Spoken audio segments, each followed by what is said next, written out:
All right, it's prepping right now, so just let me know when it's up. Okay. Good to go? Refreshing the page now. So, yep, you're live.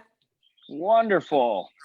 Well, how's everybody doing? Asphalt Life community, we're a few minutes early, so if you're just joining us, thanks for being here early and on time, because if you're early, you're both. But we're going to get started here just a second here. We'll introduce our special guest for today. It is Friday. That means we're starting a couple minutes early because we're happy it's Friday. We're ready to kick the weekend off. I know we've all got lots of places to go, like the basement, the backyard, the driveway. The refrigerator, the refrigerator, many trips to the refrigerator. So very excited to be here. So yeah, we've got some folks jumping on the live stream, and as usual, we have Claudette and Tiara managing our Facebook live stream. If you are joining us, jump on that live feed and comment, say hello. You guys can ask Mr. Ben Murphy himself some questions. Stephanie Daniels is here from Florida. So they would love to answer your questions, and you have a chance to win an Asphalt Live prize pack just for commenting on a Facebook live stream as well. So with that, we're going to go ahead and get started. This is Atlas Pro Talk. Welcome, Asphalt Life community. And we're excited to be joined by two very special guests, one from inside of Atlas and the other one of our fantastic Atlas Pro Plus Platinum contractors all the way down in the beautiful state of Alabama. Let's welcome Mr. Ben Murphy. Ben, how you doing today? Man, I'm great. How are y'all? Good, man. We're living the dream. Glad to see you today, man. Yep. It looks like you got some sunshine, man. You got your shades on, got the short sleeves on. Yeah, I may have to change the camera angle here in a little bit. That sun may get in y'all's eyes. Good stuff. Well, it's great to see you. We look forward to chatting with you here on our Atlas Pro Talk this Friday afternoon and toasting to our happy hour here at 5 o'clock. And we've also got Stephanie Daniels in the house. So Stephanie is our sales director for the Southeast region of Atlas, based out of Orlando, Florida, originally all the way from the great state of Oklahoma. Welcome, Stephanie. Yay. How are you? I am fabulous. Happy Friday from Florida, everybody. Happy Friday. Happy Friday. So welcome, guys. What a crazy week. What a crazy month it's been. We finally got through the month of March. It seemed like it would never end. And thank goodness it did, because I think everybody kind of needs a refresh, although I think April's going to be even crazier. But at least I think we've gotten used to the fact that we're going to wake up every day and the news is probably not going to be the best. And I think part of what we've been preaching all week is take action. What are you doing? You're not in this alone. And so that's going to be some of the themes we'll talk about today. But Ben, give us a sense of what's happening in the state of Alabama with roofing and also new construction, because Ben Murphy Company builds homes, but also does re-roofing as well. So what's happening as far as roofing's concerned in Alabama? Yeah, as far as new construction goes, the houses that were under contract have stayed under contract, and any new customers that we've had have kind of stepped away for a little bit. So yeah. As far as new construction, it's kind of full speed ahead as long as we can get materials to maintain the course. Got a couple, had one that canceled, but kind of expected that with the industry he was in. As far as roofing, it's kind of the same way. Existing contracts have stayed the same. New estimate requests are pretty slim. They won't typically don't want us in their house. Yeah. So are you guys just sort of pivoting your focus for the time being? Or are you guys trying to come up with ways to continue to be able to estimate and sell roofs in a more remote and virtual way, like we've heard from some other contractors? What's your strategy? What's your approach that you guys are taking? Well, typically the way we do it, we field measure every single house. Very rarely do we actually use, any aerial software. But so it kind of puts us in a little bit of a bind. But the initial face-to-face contact that we make with the homeowners seems to be our selling point. So it seems a little difficult for us just to be able to, virtually and by email and phone to make the contact we need to secure the jobs. Yeah. And you said you do have some folks that are working remotely. You got a couple of people in your office that have some young kids, which provides a big challenge. How are they doing? How is the office staff doing? How is your team making out in all this? Well, I've got really good people in the office, and they seem to back each other up and kind of fill in when people can't. So, there's some challenges with it for sure, but we've got people that step in and fill in for the people that can't be there and having to work from home. That's great. Ben Well, big has shout out to all the amazing- Ben Murphy folks. Yeah. Go ahead. Ben has Steph. an amazing office staff. His support staff is top notch and 100% all in. Their loyalty is spectacular. I agree. Yeah. Yes. Well, good stuff. So we'll jump over one state, Stephanie, and ask you what's going on in the state of Florida. I know you've been, keeping your thumb on the pulse. You were on the National Women in Roofing virtual happy hour webinar yesterday. Obviously, everybody's just trying to keep tabs on things. So, Ben, you're coming to us from Alabama, and then one state over in Florida. Things have sort of heated up the last couple of days in Florida. So tell us a little bit about what's happening with the construction trade down in Florida. Well, Florida just went under their lockdown order at midnight last night, something that the governor was holding off on announcing for as long as he thought that he could. And so now we're under lockdown for the next 30 days. Of course, construction is still considered an essential business. So there is quite a lot of backlog of work. There was a lot of rain in northern Florida. There was a storm.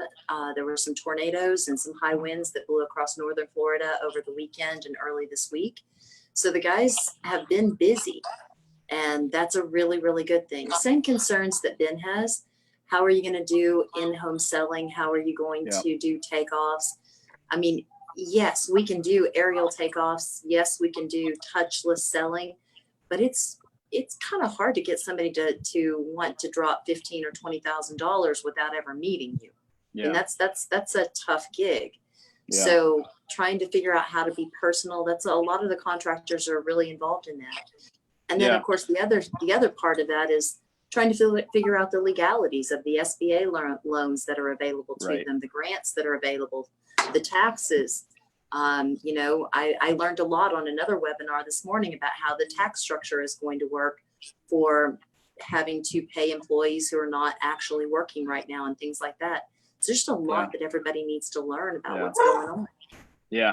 I think it's such a great point that both of you make that, there's so much noise right now about virtual selling and remote selling. And, you don't have to be in front of the homeowner, and we don't have to even be on your job site, or you're on your home site to be able to do this. But the reality is there's still a lot of people that are not going to write a check to re-roof their home unless they can see someone face to face.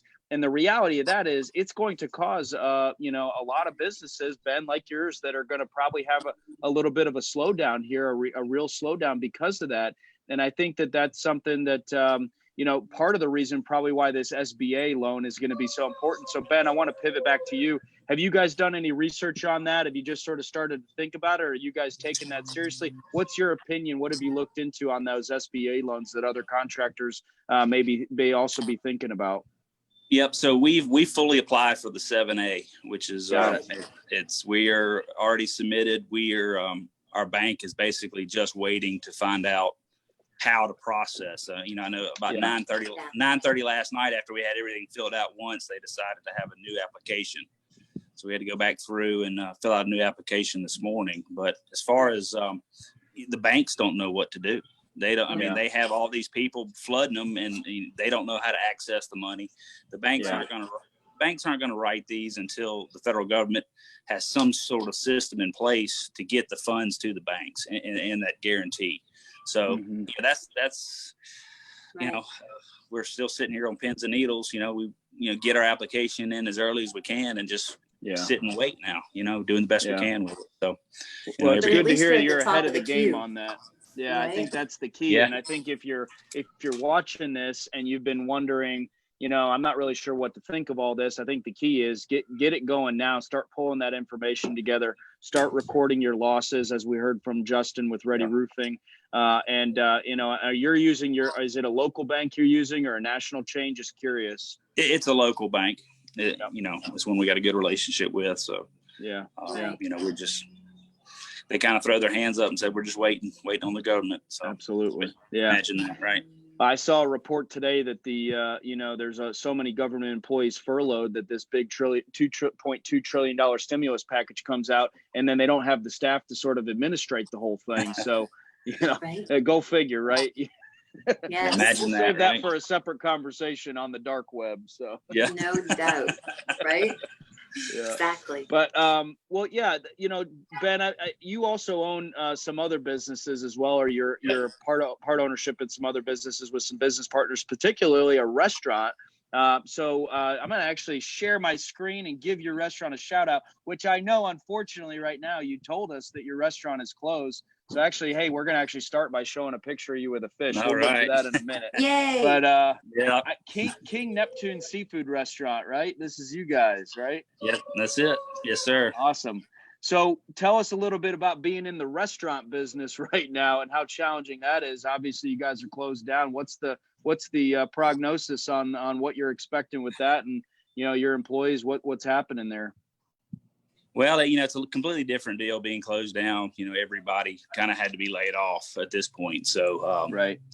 It's my first go around the restaurant business, and people told me I was crazy to do it. And here I look like, yep, I was crazy to do it. But, anyway, everybody's upbeat about it. All the employees seem to be, as positive as they can be at this point. And of course, everybody's, in their places waiting on the government too.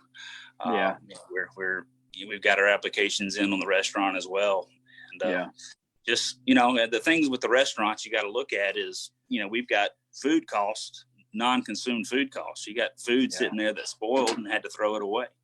But, you've still got multiple power bills, gas bills, all your dumpster bills, all that stuff is keeping rolling, whether you're using it or not. So it's definitely a challenge. It's a lot more, it's completely different than the construction industry, having to, watch where the money goes, in construction. At least we can kind of stop it and keep from, hemorrhaging. But are you guys able to do takeout food at all, or are you just completely shut down? Well, so we tried it for a little while, and it just wasn't, we mainly tried to do it just to keep the employees, but it just, we weren't doing the volume to be able to justify having them and paying the cooks and the bus boys and everything to even come in. So, it was a tough decision to make, but we hang on as long as we could. And, Yeah. Well, I think that's one of the things. A lot of people are getting laid off just because it's sort of the lesser of two evils, for folks to be able to go file unemployment, and hopefully all that runs smooth for everybody. But I think that's just part of the reality right now. It's either going to be really, really slow, and in a service industry environment, there's, again, not necessarily at your restaurant, but a lot of them, there's so much reliance on gratuities. And, I think that, if there's no customers, there's no gratuities, regardless of whether you can, serve some takeout orders or not. So I think, those are the tough decisions as business owners that you guys have to make. So we certainly don't feel for you, or we certainly do feel for you. Yeah. Yeah. Well, especially we're in a town of 5,500 people, and any given weekend we have 80 to 100,000 people in town. Right. Once the beach is shut down and everybody had to go home, gone. Gone. You just can't survive. I mean, we love our locals, but we just can't survive on just locals alone. So, no question. It's tough, and it's especially the timing of it, because we go through the winters just kind of breaking even, then spring break starts coming, and then summer comes, and that's kind of when you make your money for the year. So, it's tough, but not every if business was easy, everybody be in it on their own. So absolutely. The good news is King Neptune's is an iconic restaurant, and so you'll be right back as soon as everything opens back up, and it'll be awesome. Everything looks up. So, Well, for those restaurants that are still open, I think the key is if you can get out and get some takeout to keep these guys that are still open afloat, do that, right? Right here and around the corner from us, we probably ordered, 4 or 5 times in the last, 2 weeks from Mellow Mushroom Pizza. We've ordered Los Bravos Mexican, these places that, you take for granted that you can pop in and have a Corona and a burrito, and then you can't, right? So if you're out there listening and there's takeout places open, make sure that you are supporting them and buying some food from them right now, because if their doors are open, they're trying to make it work for themselves, but also their customers. So. Well, especially in Alabama was really looking out for us because they were allowing us to sell beers to go. Absolutely. Florida is too. While we could, you could get a bushwhacker and a beer to go, but we tried that. Yeah. Funniest thing ever in Florida, you can actually order mixed drinks on Uber Eats and stuff. I mean, you can order an order of French fries and the entire bar to go menu. It's awesome. Oh my Yeah. gosh. Right. That's good. I know, man. I think everybody's gonna be primed up for some bushwhackers, man. We're all gonna come down to Orange Beach and be ready to rock once this thing clears up. So Yeah, we get cleared back, it'll be on me. Good stuff. Well, talk to us a little bit about the family life, Ben, and certainly Stephanie with you too. I know Stephanie, you've got your girls at home with you, and I see you have a adopted pet too right now. So we'll get to that in a second. But Ben, let me hear from you first on what's happened. Your wife is a school teacher. She's probably pretty busy, and you got a couple younger kids too. So what's happening? How's the family?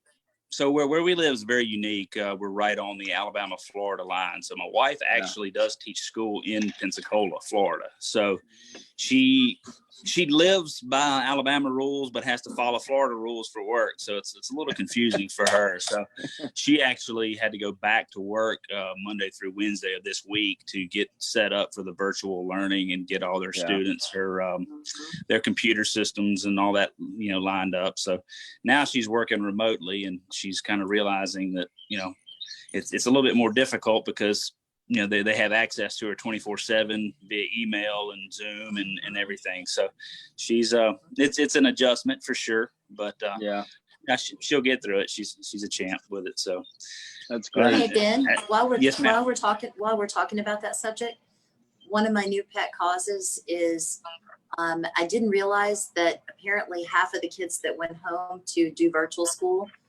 either don't have access to the internet at all because they don't have a device. Or you have multiple children trying to share one computer school donated device. So there are tons of Google Chromebooks and things like that you can get for less than $50. So I'm working with an organization to help provide those. So if you see a need or if Lander sees a need, let me know. I'll do it. I'll do it for sure. Yeah.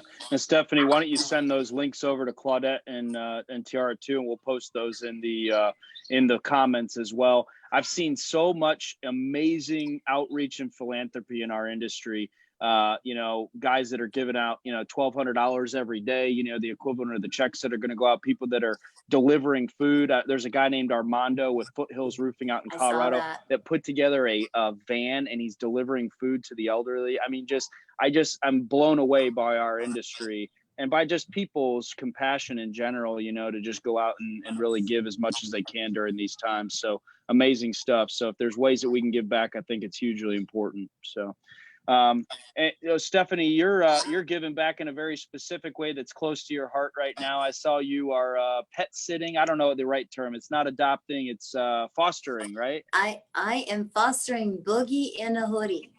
Boogie. Boogie is an 8-week-old pit bull puppy who was rescued from a not so great environment. He had an autoimmune disease called the puppy strangles, which is treated with antibiotics and steroids.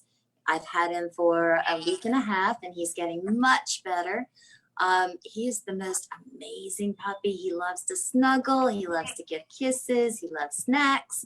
So it makes me feel like I'm being a productive part of the universe during my time when I can't go anywhere, right? Yeah, I travel all the time and I can't go anywhere. So this is the good news. I get to have puppies.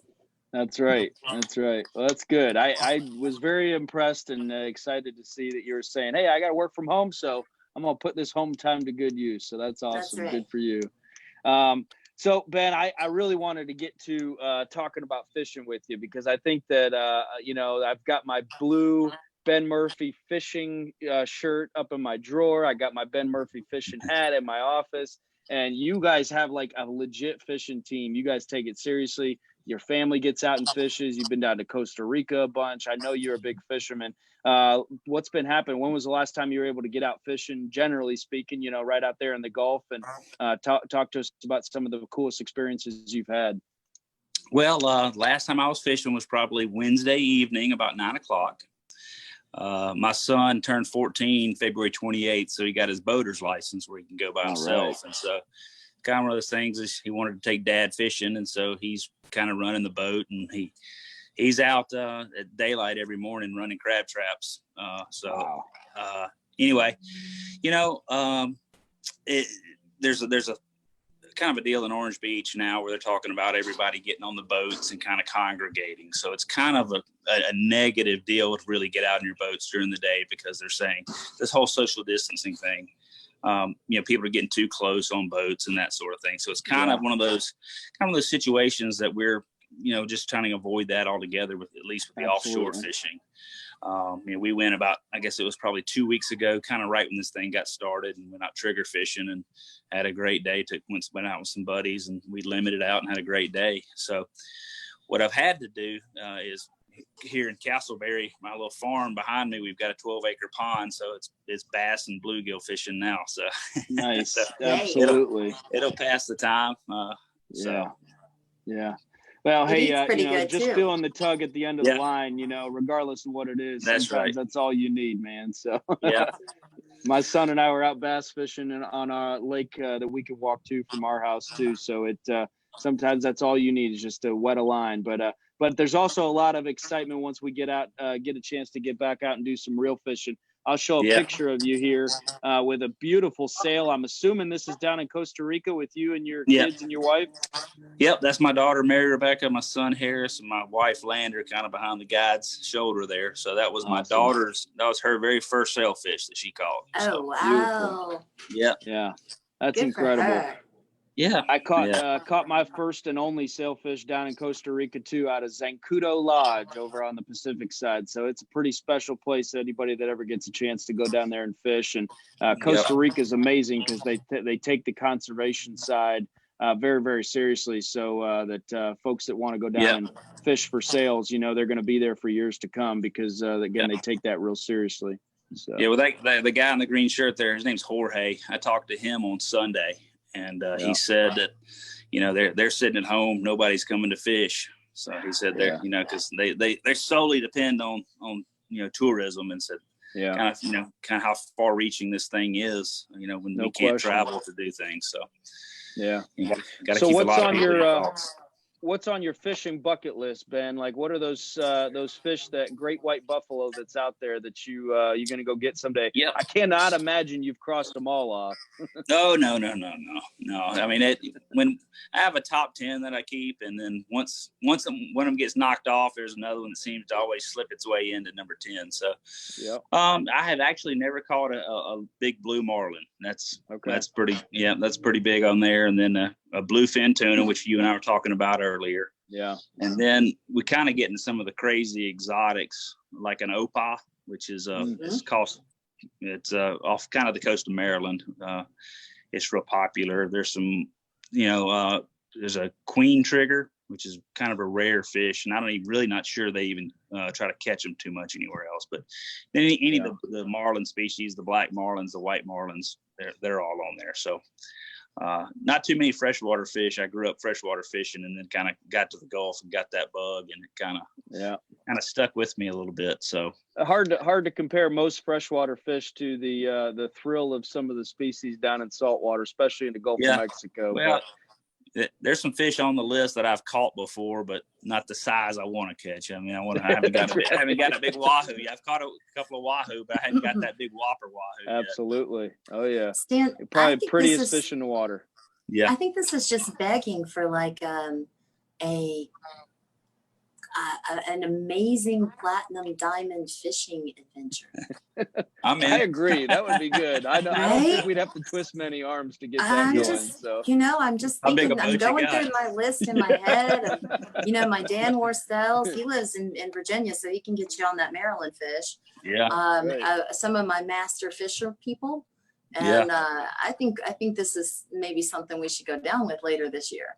I agree. Once we can get back out fishing, we will. But our platinum and diamond contractors will get to go have an option to doing some striper fishing up on Lake Lanier. So that'll be one of the options for the platinum event, Ben, which I know you'll be at here once we get a chance to do that in August. But I'm going to brag on my cousins for a second. Jason and Jesse Haynes were part of a team of 6 or 7 guys who caught only the second bluefin that was caught in the Gulf of Mexico so far this year. So That was, I think, 670 pounds. So it was the biggest one caught this year so far.